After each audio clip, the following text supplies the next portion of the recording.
everybody. This your girl Cece with WIB Magazine, and I have my co-host on the line with us. Hey, Mickey Monday, how are you today? I'm doing well, Cece. How are you? I'm good. Why don't you introduce our guest we have in here today? Wow. So today we have a very talented songstress who has multiple awards, including what was DC's Best, right? From DC Magazine. So Yeah, Washington Training Magazine. Yep. yeah, perfect. Yeah, I you know what? I'm from the area, and I still don't know all of the publications that come out still to this day. But I just want to introduce Emma G here, and want to say welcome to our platform. Hey, thank you so much. I'm super pumped to be here.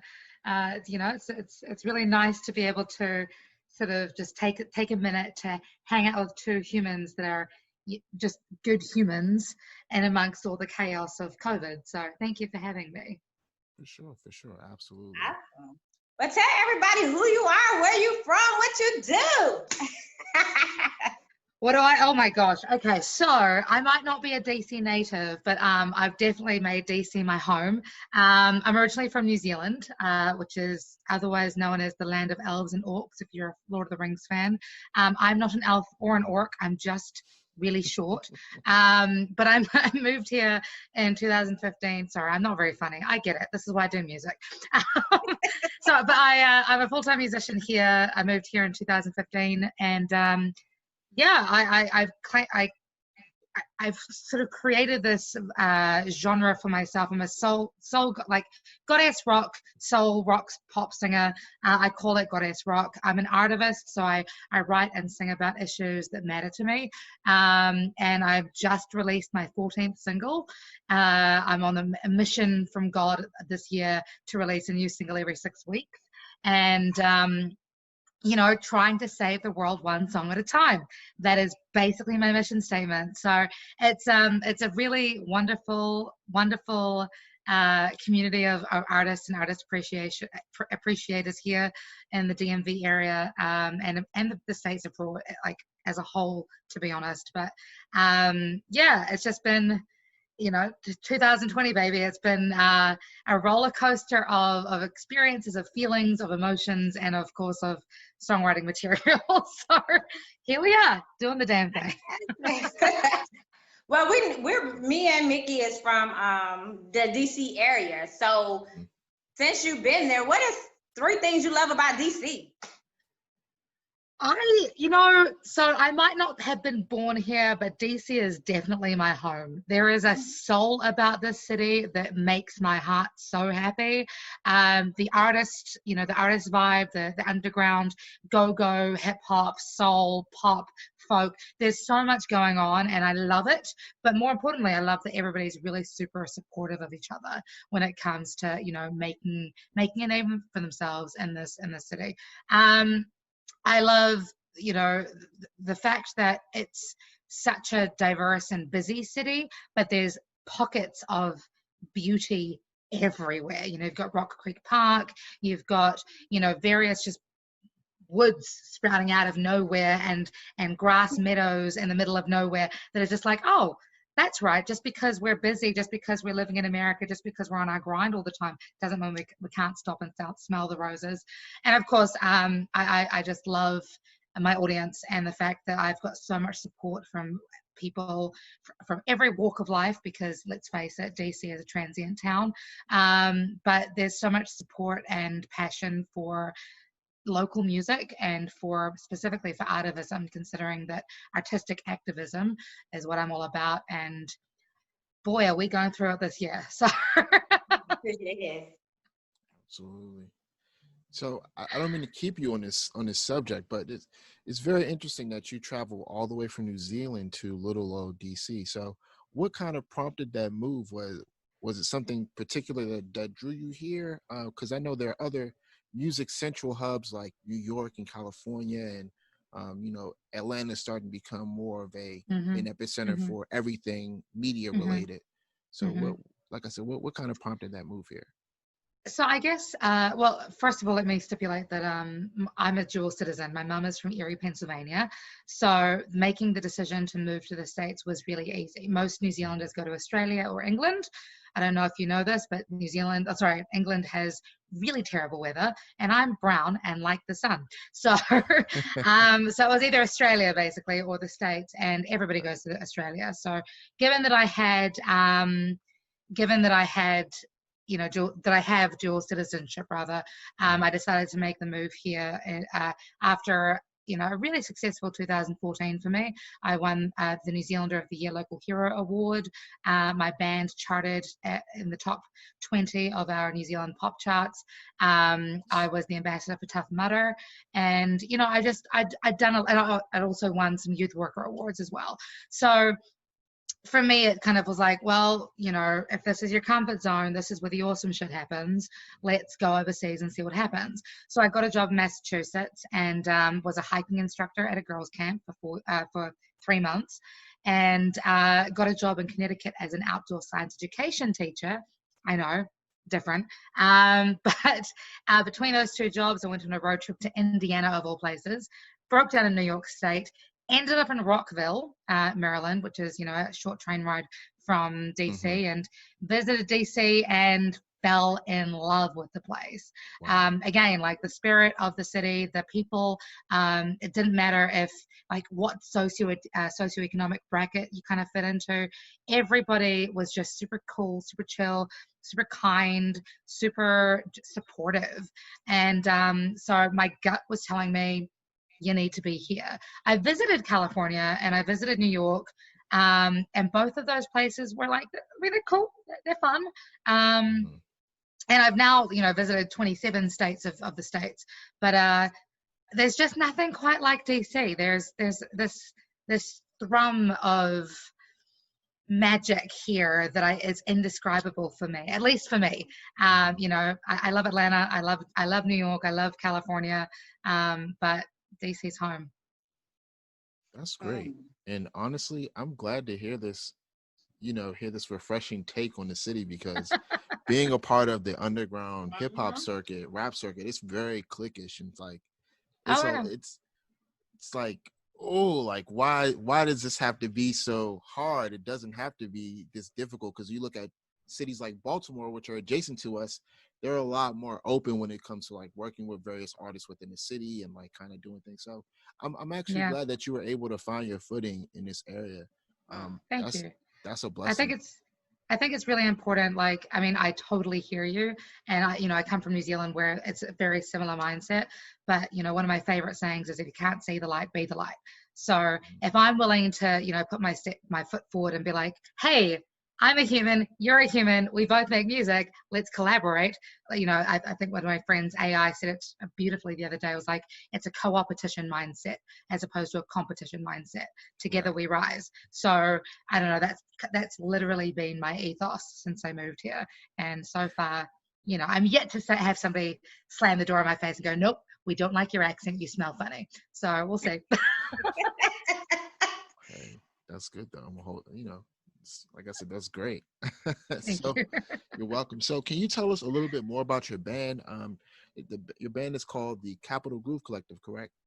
Right. Well, that's not actually my band. I'm a solo artist. I have musicians who perform behind me. But further to your point, Mickey, about the co-opetition thing, I realized 2 years ago that, being this human from New Zealand and coming, doing so much so quickly, there was a lot of, confusion about how I, had released singles and an album and music videos and performed with Dave Chappelle and, done all this stuff. But I was like, you know what? Okay, let's instead of questioning it, let's solve it. Because, I think, again, together we achieve more. So, so I created the Capital Groove Collective, which is a collective of musicians from all over the DMV with the philosophy, the drive, the why of, encouraging diversity of ethnicity, diversity of genre, diversity of gender. You get a lot of women's only organizations. You get a lot of hip hop, predominantly Black organizations. You get a lot of folk indie organizations, predominantly white. You know, for me, being somebody who's raised in New Zealand from a white American mother with a Fijian father, an Iranian grandfather, and a Norwegian grandmother, I do not understand this linear vision that people tend to have. I honestly believe that diversity is our superpower. So how can we do that as a collective when it comes to music is represent that. So we've got everything from Yellow Tie Guy, who's a, you know, rock musician, to Music Gift, who's a country rock musician, to Solia, who's a pop singer who looks, you know, people look at her and think, oh, another Tracy Chapman. She's like, actually, no, I'm more like a Fifi Dobson, sorry. Sorry, I'm Cece, I'm getting your names confused.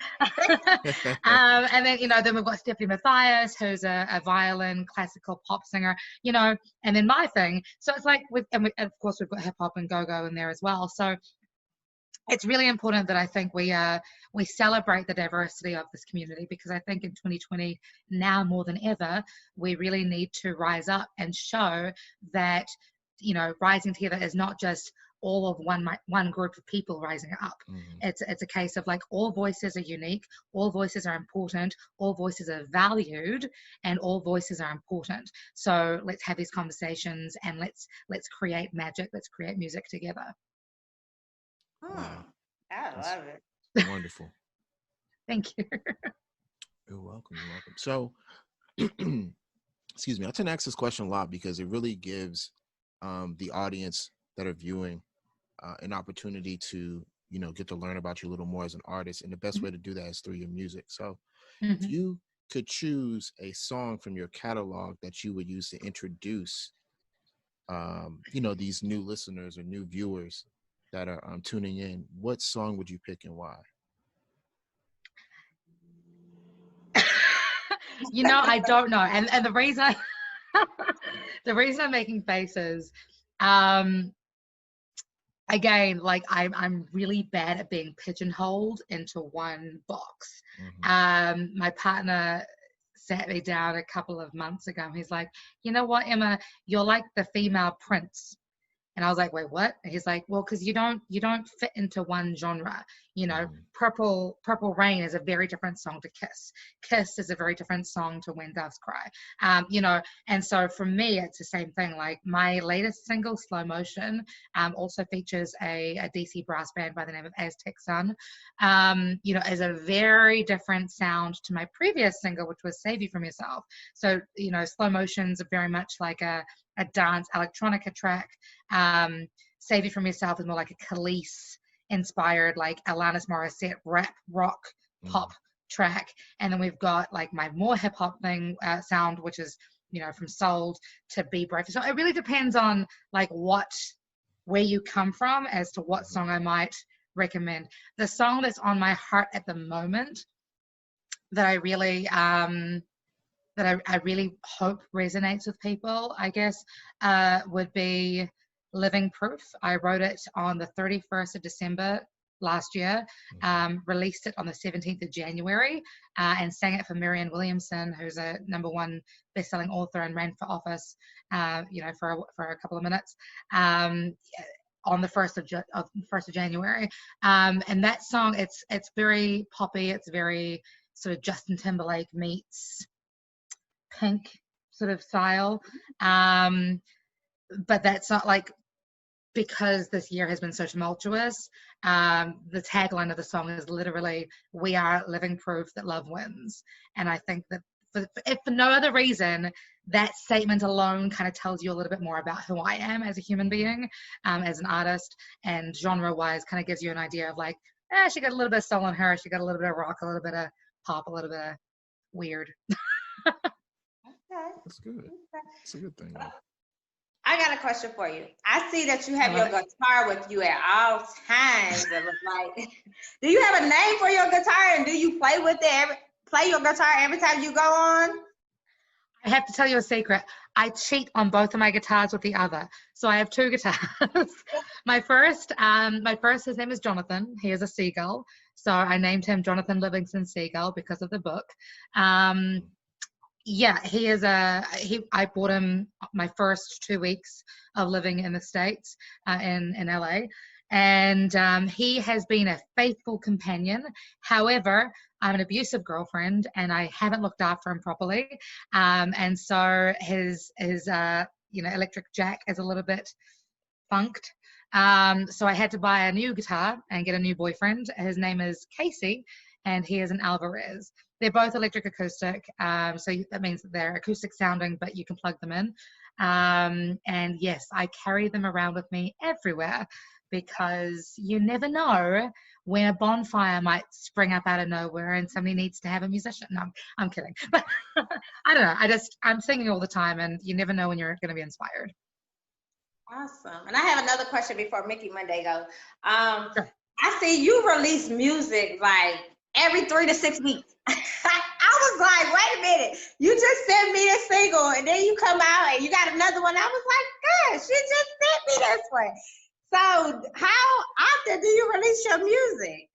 Or it's just as you go? I mean, I decided at the beginning of 2020, at the end of 2019, I should say, I decided that my 2020 challenge to myself would be to release a new single every 6 weeks. That is a fully produced single with a music video and everything. And I'm really chuffed to be working with some phenomenal producers. My main dude is Flightboy Music, who's based in Baltimore. And he's been phenomenal when it comes to just, knowing my sound and taking who I am and elevating me to proportions that I didn't even know that I could reach. So he's been great to work with. But in terms of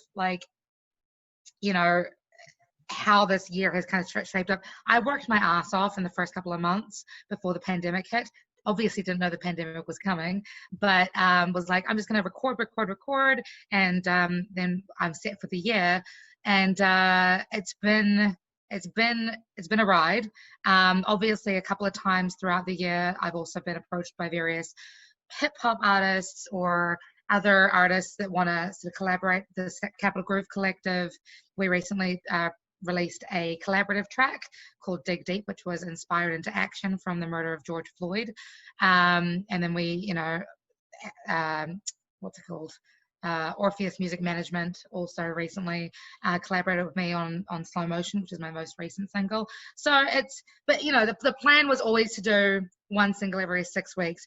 Of course, as things happen, I also have fallen into a musical relationship with Fair Hill Studios, which is a local studio here where I record, acoustic, stripped back songs on my guitar or piano. So it's really naked, really live sounding. And I was like, screw it, I'm just going to release one of those a week as well. No music video, just the audio of these are songs from the vault that you may not have heard. And if people like them, then I will, take them to the studio and fully produce them. Wow. I'm insane. Basically, the short answer is I'm insane, Cece. I have a syndrome called workaholicism, and I love what I do. Wow, I'm loving it. I'm loving it. Keep it going. Keep grinding. Keep making them every 6 weeks. It seems like you got the energy for it too. That's what you're talking about. Absolutely. So, since you've been collaborating with so many local artists, if you had the opportunity to work with someone who was of a higher caliber, a higher profile artist, who would you pick and why? Do I have to only choose one, or can I choose 3? I mean, you can choose 3 if you would like. Okay, my first, I'm here for this question. My first person would be Eminem, simply because I grew up listening to Eminem and his lyrical genius has always been something on my soul. Like from the age of, I think I was 7 when I first heard him, and I was like, yo, this dude's awesome.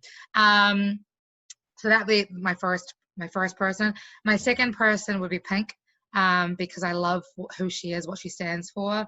Her messaging, her music, it resonates with me again since the age of like 12. And I think my third at the moment would be Lady Gaga. Oh. Okay. Again, because she's a freak and I'm a freak, and I think it's important to celebrate your inner freak. Okay. You can quote me on that. You're real bold with it too. She's like, hey, she's a freak, I'm a freak. Hey. We're here for it. Look, I'm looking at Mickey Monday face like. He's like, oh dear, what do we get ourselves in for? No, I'm that just waiting to hear what his next question is because his face went to like, I got something for you. So. and this is the first time that someone has said something like this on the show, so I was a little taken I back. mean, But it's you're all good welcome. though. It's all good. Again, I think it's like it's important to push those boundaries. Like I've always known who I am. Look, you're talking to somebody who's had 10 brain surgeries. Like I am not a normal person. And I'm very outspoken about my history. The things I talk about. Being an artist is not just because I care about the lives of Black people. It's the fact that, you know, I've been raped multiple times in my life, and I will speak about that very candidly. I have been assaulted. I have been in super abusive relationships. I have, you know, incredibly strong, beautiful, wonderful men in my life. I've got incredibly strong, beautiful, wonderful women in my life. For me, music is that platform that is just about really showing up for yourself. And so when I call myself a freak, that's not a derogatory thing at all. I'm 1000% authentic. What you see is what you get. Here I am. Let's break down these barriers that we place around ourselves and like be raw and real with each other. So that's literally when I say I'm saving the world one song at a time, that is my hope. I love your energy. I'm sorry. I don't care. Thank you. What you even when I first hit you up, I was like, oh yes, I love her energy. So I knew I was gonna be with you. Thank you. But I'm sorry. Go ahead, Mickey Monday. I know you had a question. Yeah, no, it's all good. I was just gonna ask you because you mentioned before and just a couple moments ago that you're an artivist. So, you know, given with the current situations and things that have gone on and the amount of music that you've released, you know, what song or album do you consider to be more personal, or one that kind of hits home for you when it comes to some of the issues that you do care tremendously about?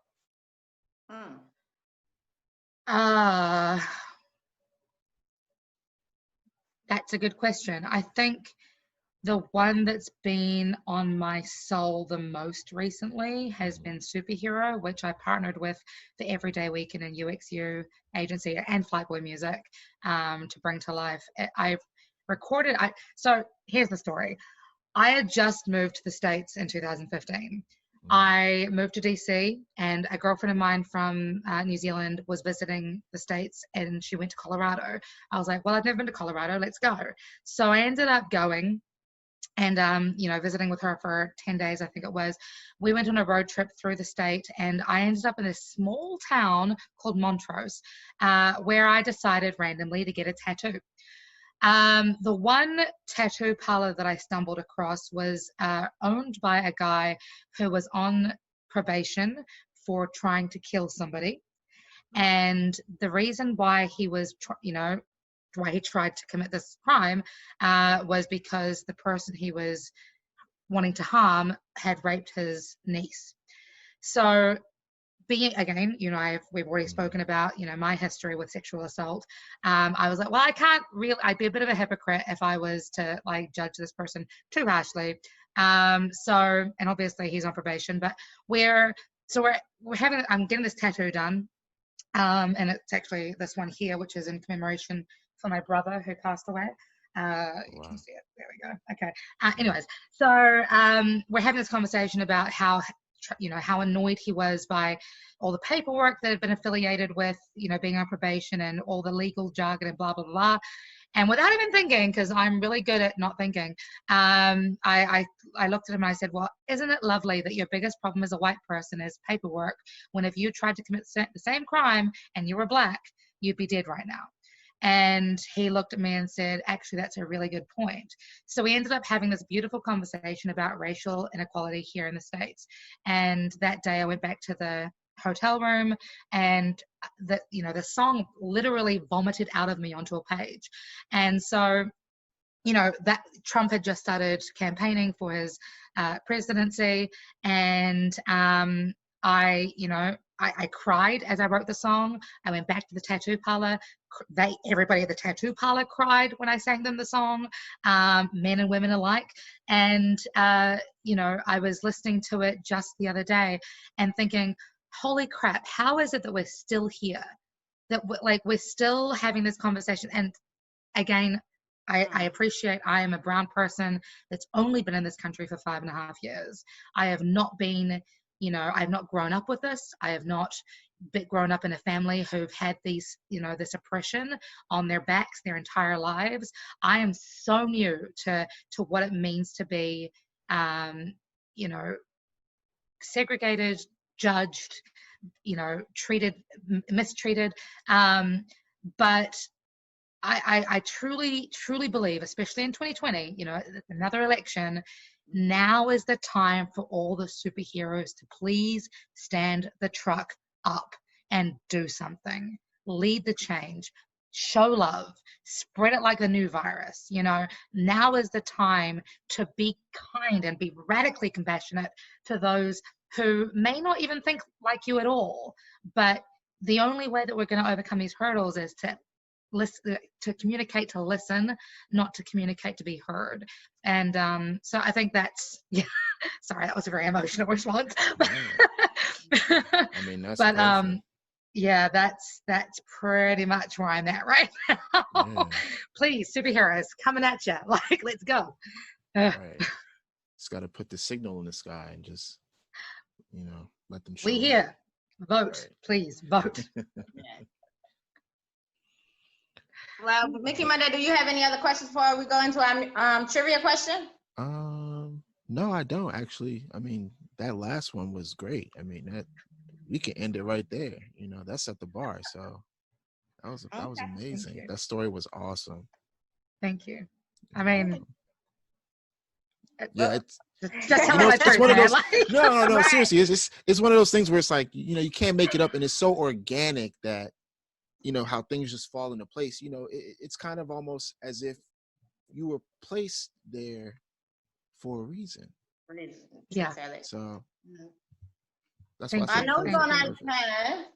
So we have 2 trivia questions for you. They're very Oh dear. easy. Oh, okay. Okay. So mine is, if you had to go a year without one of these, what would it be? Would it be hair, or weave, nails, or makeup? Without Hair or wave, nails or makeup. You mean like getting your nails done? Or like actual, no fingernails? You can't get your nails done. You can't get fake nails. None of that for a whole year. And then the last one is makeup. I would easily go without nails. Easily.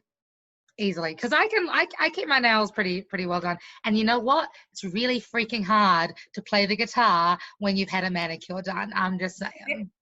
That was a lesson I learned the hard way last year. See, I thought it was gonna be that hard. Okay, go ahead, Mickey Monday.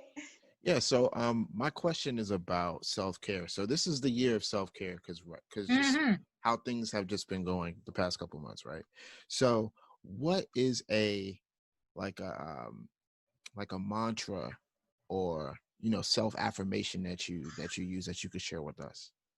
Mickey, I feel like you've been just digging into my brain and taking out the nugget questions. I literally wake up every morning to see my affirmations on my wall. I write them out for myself every I update them every month, and I when I'm walking, I listen to affirmations all the freaking time.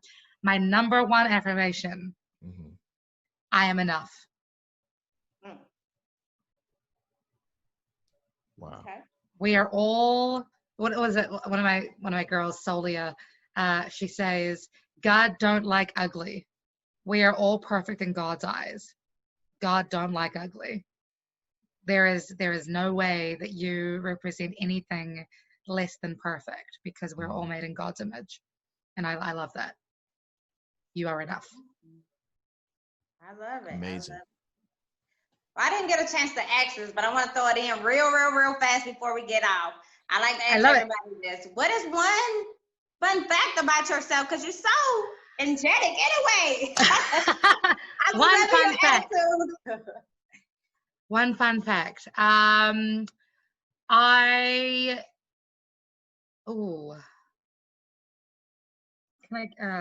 Just one? Yeah, Okay. just one. Just one. Just one. I studied for 3 years to become a mechanic. Oh. Okay. Okay. Why not? Why not? It's important to be able to change your oil and be able to take apart a V8 engine and put it back together again. These are life skills. Come on. Well, teach You're right. me. I don't know nothing Yeah. about it. I need some help. Yeah, that's all I know is how to change my oil and how to change a tire. The basics. It's all good. It's all good. That's all you need. But before we get off, tell everybody where they can follow you at. Of course. So I'm everywhere. I'm like the virus. You can't get rid of me. No, I'm kidding. Happiness is a virus. Spread that shit everywhere. You can follow me, Emma G Music, emmagmusic.com. I'm Emma G Music on Facebook, Instagram, Twitter, YouTube, Patreon, and I am on Spotify. I'm on iTunes, Amazon Play, Google Music. Whatever you need, just look me up, Emma G. I am the brown one. And do you have any events coming up that we need to know Yes. about live? Actually, what a great question. Yes, this Friday, in fact, in 3 days' time, I'm having my very first private live stream showcase. All the details are on my website, emmagmusic.com, or you can go to emmag.live and get your tickets there. It's going to be super intimate. It's going to be super fun. I'm playing a whole bunch of my original music, and also there's some free giveaways. So you can hop on to emmag.live and get your ticket and see what exclusives I have in store for you. Oh, You can tell that I'm excited because I'm swaying from side to side, like, hey, what's up? Yes. Well, I want to say congrats on everything you got going on. Continue on your journey. Continue your grind. It's been awesome talking to you today. You're a funny person. I love your positive vibes, and I enjoyed you. Thank you so much. Back at you guys. Oh, absolutely. You're a wonderful spirit. And hopefully, once everything kind of dies down, maybe we can see each other in person because you're in the area. So we could probably sit down and talk, maybe collaborate on something. So I mean, sky's I was the saying, limit. like, I'm all about the collaborations, man. Co-opetition. Okay. We're here for it. Okay. Yeah, honestly, I just decided last night. I was talking to one of my good friends who works with an artist who's signed to like Def Jam. He's like a tour manager for him, and we were talking, just throwing some ideas together. And he actually told me to split my album up because I was working on a full-length album. It was probably going to be around 15 to 16 songs, but he told me to split the album up. So I have another album where it's going to be mostly features. So if I have some music that I can send it to you. If you like it, then we can do some work. I love that. I'd love that. Honestly, like I'm in the studio every Tuesday at least. Okay. So yeah, just send me what you want to do. And have you got lyrics already written for it? Some of it I have, some of it I haven't, but I'll go through it and I'll see what I can find. Well, yeah, just send me an email and we'll get on a call and we can totally organize that. I'd love that. That'd be awesome. Perfect. Yeah. Cool. Emma be ready. She that energetic. Hey, where you at? Da-da-da. I tell you, man, like it's what is it? Proper planning prevents piss poor performance, I think is the 5 Ps. And I like every time people are like, oh, how are you doing all this and how do you have all this? Like, for real, I did not move halfway across the world, literally, to fuck around. So, we're doing this or not? Like, Right. what's going on? Excuse my French. I'm a lady. Ain't nothing wrong with it. Well, you have a blessed Tuesday. Be safe out there. Thanks for interviewing with us again, and I will be in touch. Sounds good, guys. Thank you so much. You're welcome. You enjoy the rest of your Tuesday. Have a good one. Okay. Peace. Boy, what you know? Rufus boy, let me love boy, what you know? Rufus boy, let me love boy, what you know? Rufus boy, let me love. Go to